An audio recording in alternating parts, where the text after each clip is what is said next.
Good morning India fast 15 में आपका स्वागत है। चलिए देख लेते हैं फटाफट फास्ट 15। पश्चिम बंगाल की मुख्यमंत्री ममता बनर्जी ने चुनाव आयोग से बंगाल में उपचुनाव कराने की मांग की है। उन्होंने कहा है कि पश्चिम बंगाल में कोरोना अब काबू में है। ममता बनर्जी ने कहा है कि पश्चिम बंगाल में कोविड-19 की स्थिति पूरी तरीके से नियंत्रण में है। लोगों को वोट डालने और विधानसभा के लिए चुने जाने का अधिकार है। चुनाव आयोग को उपचुनाव की घोषणा करनी चाहिए, क्योंकि हमें लोगों के लोकतांत्रिक अधिकारों में कटौती नहीं करनी है। अफगानिस्तान में तालिबान संकट के बीच 25 भारतीय अपनी सरजमीन पर पहुंचे। ताजिकिस्तान से दुशांबे से उड़ान भरने वाले एयर इंडिया के इस विमान में करीब 48 लोग सवार थे। हवाई अड्डे पर केंद्रीय मंत्री हरदीप सिंह पुरी ने उनका स्वागत किया। वे गुरु ग्रंथ साहिब को सिर पर रखकर हवाई अड्डे से बाहर निकले। अफगानिस्तान में तालिबान का राज होते ही आम लोग दूसरे देशों में शरण ले रहे हैं। तालिबान के कब्जे के बाद वहां की खौफनाक तस्वीरें सामने आ रही है। लोग किसी भी तरीके से अफगानिस्तान से निकलना चाहते हैं।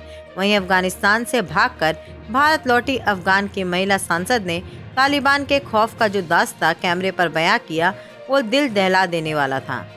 20 साल पहले तालिबान के कब्जा जो अफगानिस्तान में थे, तालिबान हिंदू और सिख के मुकाबले ये सोचते थे कि ये मुस्लिम नहीं है, इनका कोई हक नहीं है। सब हिंदू सिख जो अफगानिस्तान में रहते हैं वो बिंदी लगा के या के झंडा, पीला झंडा अपने घर पे ऊपर रखे, और अफगान हिंदू और सिख की कोई राबित या कोई कांटेक्ट मुसलमान के साथ ना हो।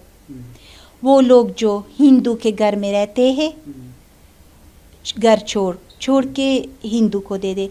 वो हिंदू और सिख जो मुस्लिम के घर में रहते हैं या कोई कांटेक्ट करते हैं घर में, ये तो सब दुनिया में एक नॉर्मली बात है, वो घर छोड़ के। लेकिन ऐसी ही यानी कोई हक हिंदू और सिख का नहीं था उसी के टाइम। उन्होंने ये फैसला किया था, लेकिन फिर वो 11 सितंबर के 11 वो हादसा जो यूनाइटेड स्टेट में हुआ, सब कुछ चेंज हो गई। अभी भी अमेरिका ने 31 अगस्त तक अपनी सेना को अफगानिस्तान से पूरी तरीके से वापस बुला लेने का ऐलान किया था। इस ऐलान के बाद महज 10 दिन के भीतर ही तालिबान ने अफगानिस्तान के बड़े शहरों पर नियंत्रण कर लिया। अमेरिका के राष्ट्रपति जो बाइडेन के राष्ट्रीय सुरक्षा सलाहकार जैक सलीवन ने कहा है कि राष्ट्रपति तालिबान के प्रतिनिधियों से किसी भी तरह की बातचीत करने के मूड में नहीं है। अमेरिका को तालिबान को लेकर किसी भी तरह का कोई भ्रम नहीं है। तालिबान ने पूरे अफगानिस्तान पर कब्जा कर लिया, लेकिन काबुल से करीब 150 किलोमीटर दूर पंजीकर घाटी अभी भी तालिबान की पकड़ से दूर है। अहमद मसूद की अगुवाई में नॉर्दर्न अलायंस इस तरह तालिबान को कड़ी चुनौती दे रहा है। तालिबान के खिलाफ जंग में अहमद मसूद अब और मजबूत हो गया है। अफगानी सेना के पूर्व कमांडर्स ने अब पंजशीर पहुंचकर अहमद मसूद की सेना से हाथ मिला लिया है और अब वे भी तालिबान के खिलाफ जंग लड़ने को तैयार है। उत्तराखंड के चंपावत में स्वाला के पास भूस्खलन का खौफनाक नजारा दिखाई दिया है। टनकपुर चंपावत राष्ट्रीय राजमार्ग पर देखते ही देखते पूरा का पूरा पहाड़ ताश के पत्तों की तरह ढह गया। अचानक आई इस आफत को देखते हुए लोग अपनी जान बचाने के लिए भागते हुए दिखाई दिए। भूस्खलन के बाद अब नेशनल हाईवे बंद हो गया है, जिसके चलते बड़ी संख्या में यात्री रास्ते में फंस गए हैं। स्वास्थ्य मंत्रालय द्वारा जारी आंकड़ों के मुताबिक भारत में पिछले 24 घंटे की बात करें तो कोरोना वायरस के संक्रमण से 25,466 नए मामले सामने आए हैं और 354 मरीजों की मौत हुई है, जिसके बाद कुल मामलों की संख्या 3,24,74,753 हो गई है। व्हाट्सएप ऐप ने नया फीचर यूजर्स को दिया है, जिसकी मदद से आप वैक्सीन सेंटर का पता लगा सकते हैं और अपने वैक्सीनेशन स्लॉट आसानी से बुक कर सकते हैं। सरकार द्वारा बनाया गया कोविन पोर्टल के जरिए 18 साल या उससे अधिक उम्र वाले व्यक्ति अब कोरोना के खिलाफ लड़ने के लिए अपना वैक्सीन स्लॉट बुक कर सकते हैं और वैक्सीन ले सकते हैं। देश में पिछले कुछ महीने से कोरोना के मामले में गिरावट देखी जा रही है। इस बीच महाराष्ट्र में कोविड-19 थमने का नाम नहीं ले रहा। महाराष्ट्र में डेल्टा प्लस वेरिएंट के मामलों में चिंता बढ़ रही है। राज्य में कोरोना का नया वेरिएंट डेल्टा प्लस राज्य में पांव पसार रहा है। महाराष्ट्र में डेल्टा प्लस कोविड वेरिएंट के 27 नए केस सामने आए हैं, जिससे इस वेरिएंट की चपेट में आए कुल संक्रमित लोगों की संख्या 103 हो गई है।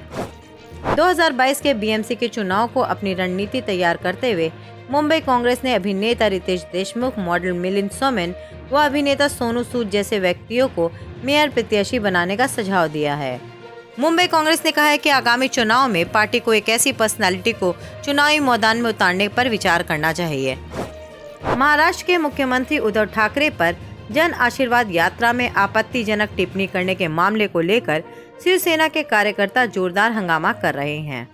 नारायण राणे के घर के बाहर बीजेपी शिवसेना समर्थक आपस में भिड़ गए हैं। मौके पर भारी पुलिस बल तैनात है।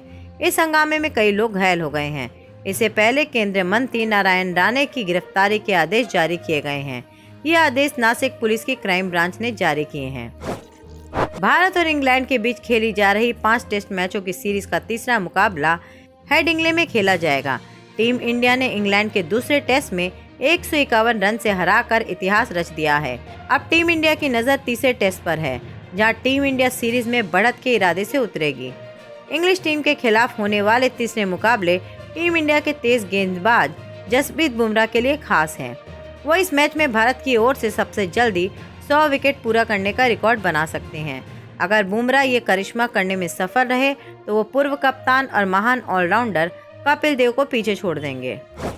टोक्यो ओलंपिक 2020 में कांस्य पदक जीतने वाले 65 किलोग्राम भार वर्ग में दुनिया के दूसरे नंबर के पहलवान बजरंग पुनिया को तगड़ा झटका लगा है। दरअसल विश्व कुश्ती चैंपियनशिप, जिसका आयोजन अक्टूबर में होना है, उससे बजरंग पुनिया बाहर हो गए हैं।